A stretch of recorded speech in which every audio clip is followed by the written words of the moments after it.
હક્કી આવાજ ન્યૂઝમાં આપનું સ્વાગત છે। હું છું અઝીઝ ઝુબેલવાલા। સમાચારમાં વાત કરીએ તો સ્વચ્છતા સંવર્ષન 2025 અંતર્ગત ડભોઈ નગરપાલિકા દ્વારા નગરની તમામ શૈક્ષણિક સંસ્થાઓ આચાર્યશ્રીઓ સાથે મીટિંગ યોજવામાં આવી હતી।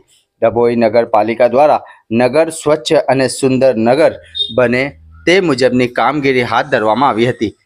ત્યારે ડભોઈ નગરપાલિકા દ્વારા નગરની તમામ શૈક્ષણિક સંસ્થાઓના આચાર્યશ્રીઓ સાથે શૈક્ષણિક સંકુલમાં સ્વચ્છતા જળવાય તેમજ સંકુલનો કચરોનો યોગ્ય રીતે નિકાલ કરવામાં આવે એ અંગે માર્ગદર્શન શિબિર આયોજન ડભોઈ નગરપાલિકા ખાતે કરવામાં આવ્યું હતું।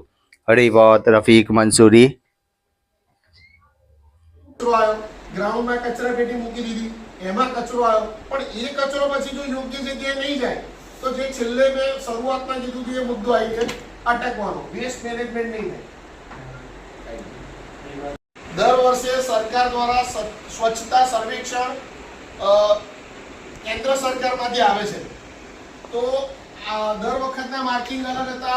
આ વખતે 2025 નું માર્કિંગ અલગ છે। એમાં 10,000 માર્ક ओके सर।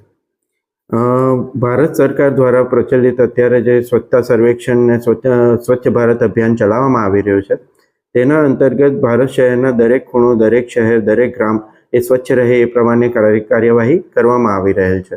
डभोई नगरपालिका द्वारा पण आ जे अभियान छे एमां जोडाई अलग अलग प्रवृत्तिओ करवामां आवे छे के जेथी करीने डभोईमां शहेरमां जे ठेर ठेर जो कचरानुं साम्राज्य होय ते तात्कालिक दूर थाय, लोकोने स्वस्थ अने स्वच्छ जीवन मळे ए प्रमाणेनी अमारी प्राथमिकता होय छे।